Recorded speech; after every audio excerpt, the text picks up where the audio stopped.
Open a command prompt with administrative privileges, aka run as administrator. We've been taking a look at imaging tools, and so far we've installed the automated installation kit, AIK or toolkit, and we've used ImageX, and we created a pre-boot environment or a PE boot ISO and booted off of that and used ImageX to image a whole hard drive across the network. We've used sysprep to prepare a system and generalize it and get it to run the wizard on setup. So we're just taking a look at different tools that you can use with deploying Windows images across a network or in an organization. And so the tool we're going to look at now is dism.exe, or the Deployment Image Servicing and Management tool. And once you've created a Windows image file, it'll let you mount it even across the network if you want to, and you can make changes to the file. You can enable and disable applications and things. It's a pretty neat tool. So first thing we need to do is open a command prompt, because it's a command prompt tool, and you're going to need escalated or elevated privileges. So you don't want to just click on command prompt, but remember, right click and say run as. And if you have a Linux background like me, then you just compare that to like sudo, or add somebody to the sudoers file or su, either way of it. So user account control and run as administrator and secondary logon privileges, things like that in Windows do compare to their Linux counterparts. First, let's create a folder to which you can mount a Windows image file or WIM file to. Example, make directory mnt. Alright, so the first thing we want to do is we need to create a folder that we can use to mount the image to. Does this look familiar? Again, if you have a Linux background, this is a lot like the mount command, where you would mount a network share across the network to a local folder on your machine and access it just like you would a local folder. And so in that tradition, that's what we're going to call the name of the folder. So md to make directory, or mkdir, and then mnt. All right, that'll be our mount point, so to speak. And we're going to use the tool now. Second, if you haven't already done so, connect to any network shares you'll be using to provide login credentials and passwords. You can use netuse, the drive letter, hostname, share name, and the username. The first time I use this tool, this is on a network share on a server called Frankenstein, and I haven't connected to it yet. So in other words, I haven't built an access token or supplied the appropriate credentials, the user ID and the password to connect to the share. So this should fail the first time through. But Windows doesn't give you a lot of feedback, and you won't really get an error message helping you out much here. So you have to just think about the process of, okay, well, I need to authenticate before I can access the network share. But I'm going to go ahead and do it and just try to produce the fail message so you can see what it is. And then I'll show you a couple of ways that you can easily remedy that. So the tool, the Deployment Image Servicing and Management tool, is DISM. You can leave off the exe. And the first switch we want is mount WIM, the command to mount a Windows image. And then we need to specify the WIM file, the Windows image file. So I'm going to do /WIM file and a colon. And that's going to be across the network. So the host name of the server that it's on is Frankenstein. And the share name is images. And the image name, remember we backed up the computer Aphrodite. We're on the Valkyrie right now, but that was Aphrodite, the one that we created the image file from, the one we backed up.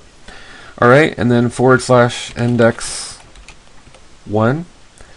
And finally, the mount directory, the local directory we're going to mount it to.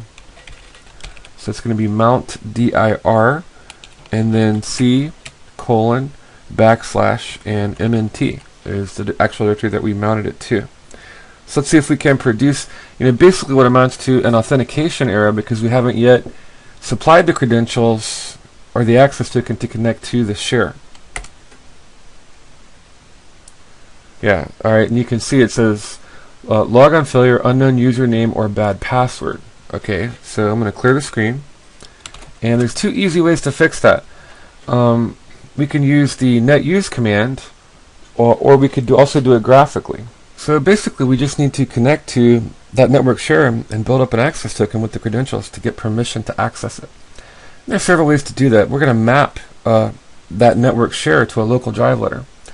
There's more than one way to do that. We can do it graphically again, and we can do it from the command prompt. We're in the command prompt now. So let's look at the command prompt way first. And that would be the netuse command. And now remember that on the server you would have had to have set up the appropriate permissions. the share permissions on the share tab, and then also the local permissions on the DACL. Remember, it's the most restrictive combination of the two, so if you have read-only locally, even though you give full share permissions, then that user or that group would only have read-only. So to make things, whatever you need, if you need full permission or write permission, then you need to enable it in both the local security tab, the DACL, discretionary access control list, and the access control entries, and you also need to enable it in the share tab. Alright, so either way, that being done, that being set up on the server, then the command we want to use is going to be netuse, and we'll use a drive letter. So why don't we just use Q? Just want to make sure that it's a drive letter that's not being used.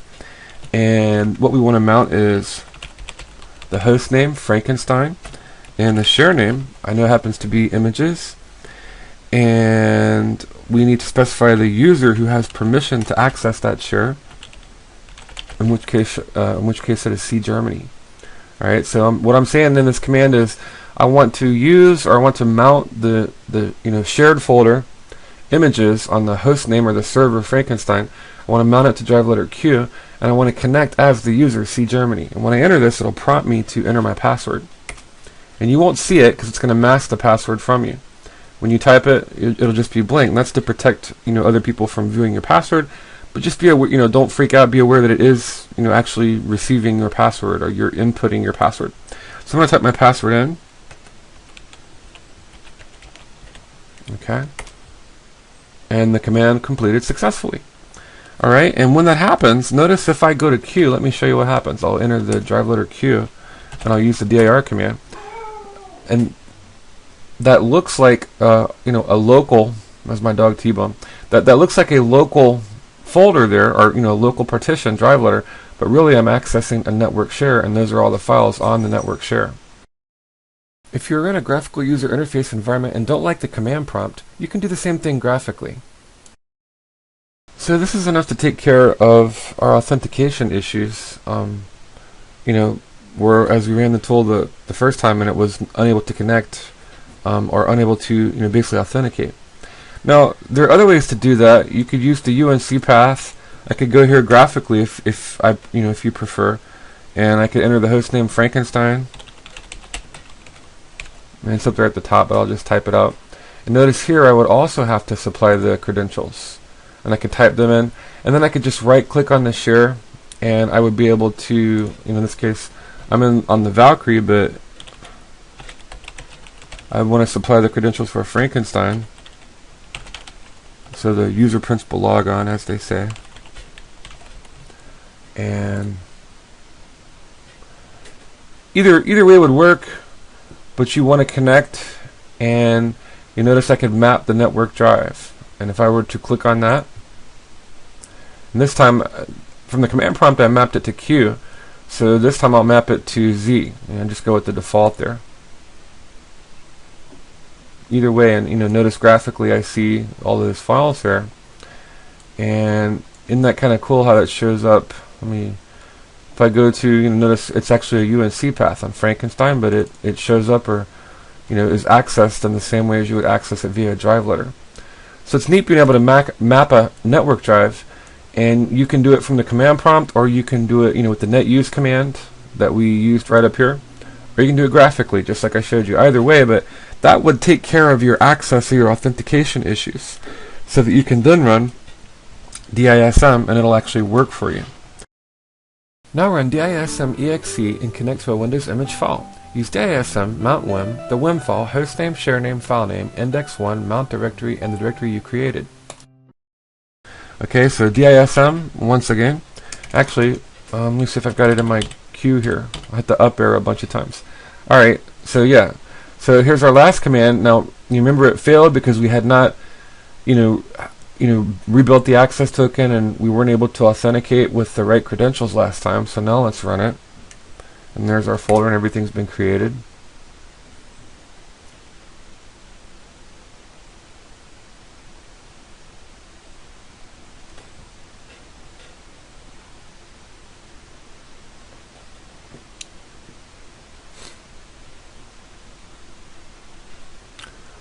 And it's slowly accessing our Windows image file, or WIM file, across the network. Very slowly.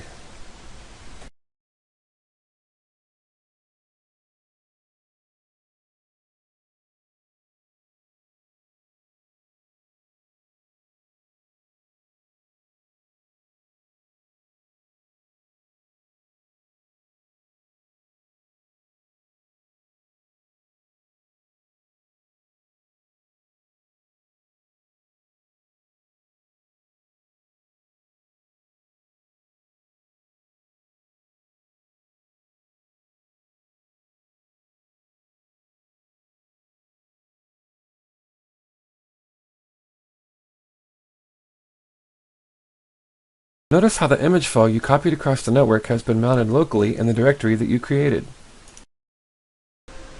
Okay, and the operation completed successfully. So our image is mounted. Now that our image is actually mounted, let's go back to C. And remember what we mounted it to, this directory we created called mnt or mount. And I'm just going to go into that directory. I'll change to that directory. And notice if I list the contents of it, that's the actual image file. Okay, so that, archived compressed Windows image file across the network has been mounted locally to this folder here, mount. And you can see if I list it. And again, if you have a Linux background, that's very, very much similar to the mount command. Remember when you mount a network share and you use the ls command and list the contents thereof. So you'll see a lot of similarities between these tools. But now that it's mounted locally from across the network into that local folder on C, we can actually use some of the features of DISM to manipulate and manage and modify the image. For our first step, use DISM to gather information about the image file you mounted. Use DISM, image, cmount, and the get features option, and in this case we'll redirect it to a text file. So I'm going to use another DISM command this time. And I'm going to specify the local image that I want to manipulate, and it's going to be the one that's mounted on CMNT, or kind of the old Linux mount syntax there. But get features is this particular switch or option that I want to use. And remember, just like in Linux, this is redirection. Alright, so similar, the command prompt works in a similar fashion between both Linux and Windows. This is piping. Remember, it takes the output of one command and supplies that as the input to the next command in both Linux and Windows. And remember, this is redirection, which normally that would give me feedback or send it to the console. IO, the output would come to the console, but in this case I want to save it to a file so I can redirect it. And I'm just gonna call this we'll call this image details.txt. Okay, image details. So DISM is going to work its magic, and it's going to go through and get, it'll read the locally mounted image now that's in MNT. And it'll look at all of the installed applications, and I'll be able to see which ones are enabled and disabled and get information about that Windows image file. Okay, and so it did that. And if I list the directory contents, notice that now there is the file.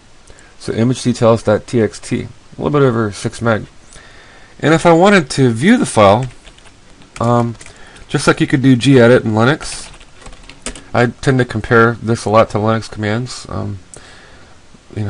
Just ignore that if it's not your background. But again, I think you can appreciate there's a lot of similarities between the command line syntax in both Windows and Linux sometimes. So gedit, in this case Notepad, and we want to do image details.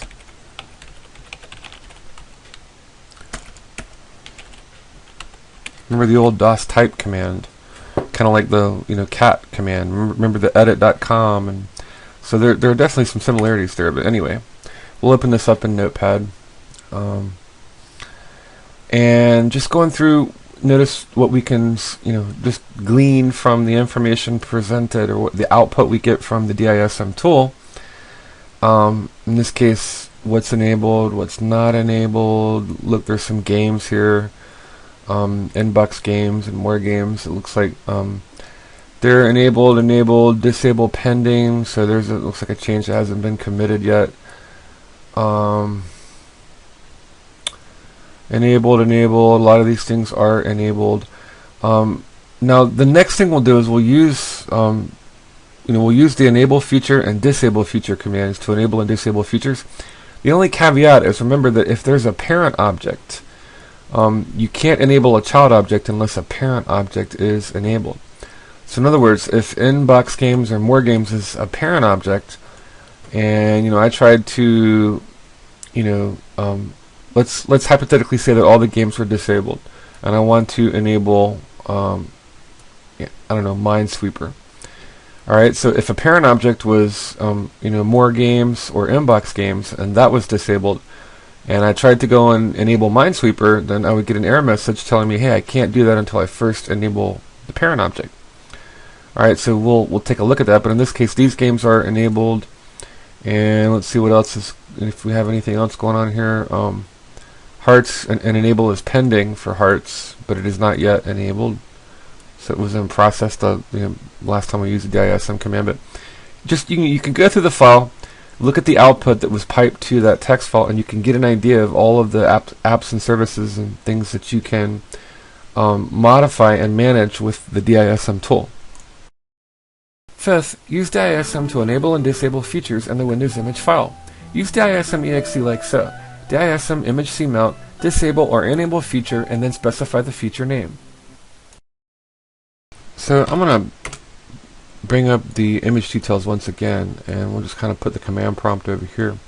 So we can kind of browse down a little bit. Let me see what is enabled and not enabled. Let's see, games. I don't want to do anything. Stick to games because they're not like really important or vital, applications or system services or anything like that. I almost said daemons. Oops, not in Linux, but so maybe we'll just stick to some of the games here.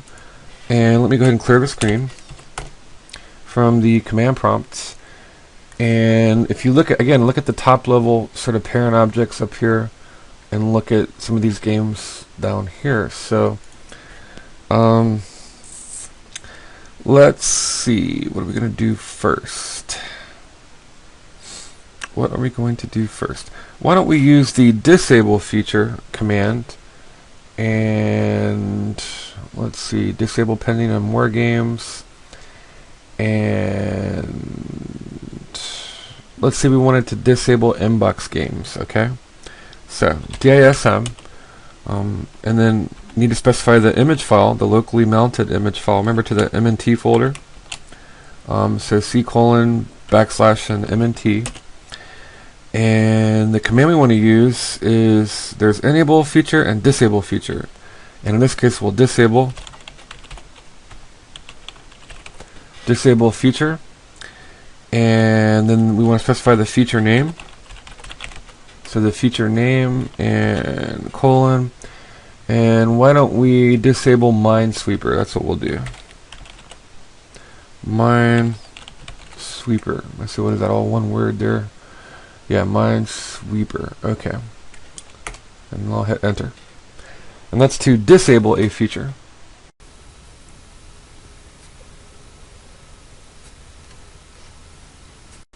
Okay, and Minesweeper has, it's been written, the change has been committed.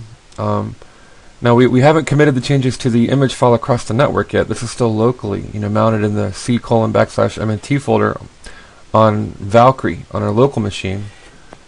I think we're Valkyrie. Let's see. Yeah, okay, we're Valkyrie. That's our host name. Yeah, so we're on. So this is the local image mounted on the Valkyrie. But when we get done and we're ready to save all the changes, we'll commit them and we'll write them across the network back to Frankenstein, to that WIM file, that Windows image file. So in this case, the first change we've implemented, or the thing we've modified, is we've disabled Minesweeper, but it's it'll still be pending until we commit it. So that's an example of the disable feature command. Now let's find something that's disabled and try to enable it. Right off the bat, I see Telnet server. Now Telnet is generally considered a dangerous tool, over port 23, because it uses non-encrypted passwords, and generally Secure Shell or SSH is better if you're in Linux or Leopard operating systems. But in this example, or in this case, we'll just use it as an example. So it's the same syntax structure, dism, and I need to specify the image file, so that's going to be c:\mnt. That's our locally mounted image file, and instead of disable feature, this time we're going to use enable feature. Alright, so enable feature, and the feature name is going to be telnet server. Okay, and let's see if we can't enable it. And then, unless of course there may be a parent object or a dependency that's disabled, and it may or may not let us enable it. But typically those are the kinds of error messages that you would receive.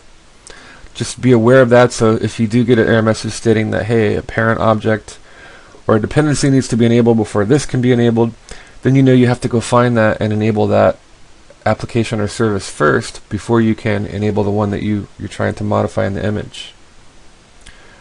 Alright, and the operation completed successfully. So no problem here using both. Let me pull this down a little bit so we can. No problem using both the disable feature command up here and using the enable feature command. It's just kind of giving you an idea of some of the functionality of both those tools. 6. Save your changes and unmount the Windows image file. Use dism unmount. Anyway, now that we have implemented these modifications or these changes locally in the locally mounted Windows image file, remember that was an almost typed ls, but I gotta remember it's dir, not ls here. The ones that are locally mounted, man, still wanting to type ls. We need to commit those across the network to the actual Windows image file, not the temporary locally mounted copy, but that image file. So I need to make sure I get out of this folder because I want to close it, and I'm going to go back to the root directory.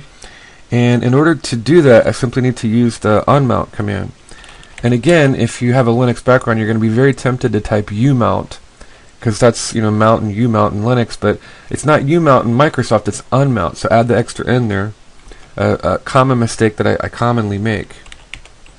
Alright, so unmount and -wim to specify a Windows image file, and we need to specify the mount directory, and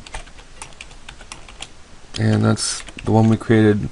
The local one was \mnt, so mount directory mnt, and then we want to commit the changes to the Windows image file. And this might take a while. It's about a 6 GB image, and I'm only on a 100 megabit per second network, and my machines aren't super fast or anything, so it may take, depending on how large it is, and good grief, I mean, think about it. Windows 7, you could have a 40 or 50 gigabyte image pretty easy. You have a huge image if you had a lot of software installed, so it may take some time. Just be aware of that. Might be a good time to go on coffee break.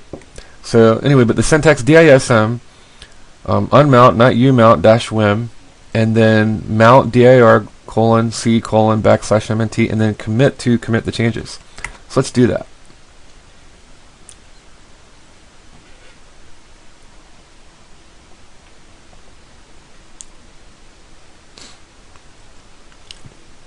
And it's located the directory share on Frankenstein and the Windows image file Aphrodite,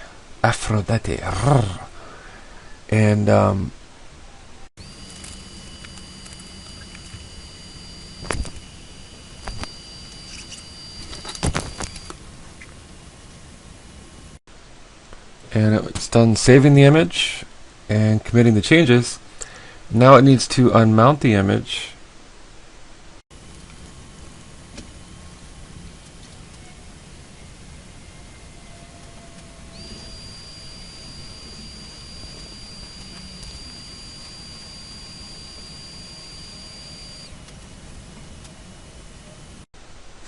And the operation completed successfully. So we're done.